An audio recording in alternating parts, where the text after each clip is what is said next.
Well, there's been no let-up in the rain in North Queensland, and residents are being warned the worst could still be to come as the flood disaster drags into its 5th day. Now, the Weather Bureau says some of the heaviest falls could be seen today, with 300 to 400 millimetres possible in some areas around Townsville. Let's get all the latest and cross to our reporter Sally Rafferty, who is near Townsville and joins us now. Sally, last hour you were saying the waters were rising further. What's the situation now?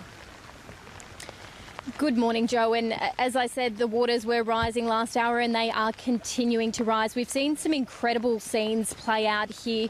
Just in the last hour, you can see the rain is now pelting down, and we have seen that high tide come through, and a number of homes here have been inundated. We've got SES crews, police, everyone out and about trying to do some emergency evacuations here. And Robin has kindly agreed to stop by on her way out to have a bit of a chat. And Robin's home, she was telling me earlier that she was basically up to her knees in water. So, Robin, how's your morning? I've had better. Yeah, we weren't expecting as much water. It wasn't so high yesterday, but today, yeah, really high. Now, we saw police doing door knocks and things like that. Do you wish you'd taken heed of that? No, I'm pretty comfortable with my decision. We moved the cars and we just didn't think it was going to be this high, so we're quite fortunate that we can actually walk out. So, yeah, we thought we'd stay as long as we could, and we're high and dry, but we've lost power now, so we're going somewhere a little drier. So. And tell me, what's it looking like in your home right now? Very floaty. There's a lot of water, an awful lot of water. We moved everything upstairs. But yeah, I've honestly never seen water like this. 15 years I've lived in that unit, and it's never done this. So I know it's a bit crazy, hey? And you're heading to higher ground now? We're heading to a hotel for a few days, so we'll see what happens when this all settles down a bit and see what mess we've got, because there's more tides to come as well, so. Thanks so much for your time this morning, Robin. Good luck. Thank you. See you. Hope someone's bringing you coffee.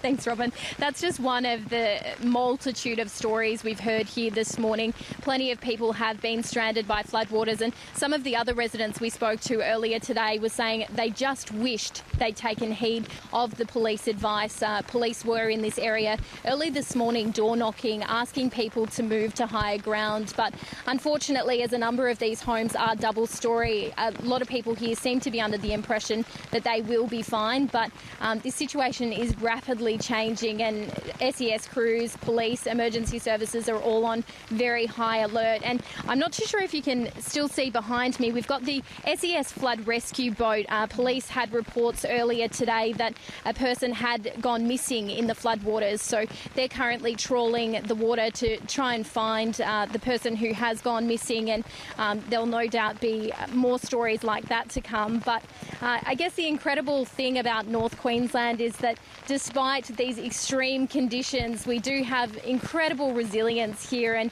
we actually caught up with we're calling them flood refugees now. They were left stranded by the floodwaters, and they were just on the main road here in Townsville. And as we were chatting to them, a random stranger stopped by and pulled up and offered her car and also her home. So we saw her car loaded up with the people, and I would like to think that they're now probably nice and dry and enjoying a warm cup of tea. But here's what the rescuer had to say.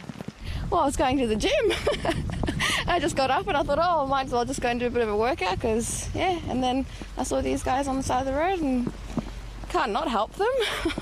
So, yeah, that's what I'm here. And, you know, did you think this morning that you'd be opening your door? No, I had no idea, no, but I can't leave them standing on the side of the road, so, yeah. What a fantastic spirit and attitude there. Now, Sally, what is happening today? What's the forecast and what's the advice to residents there?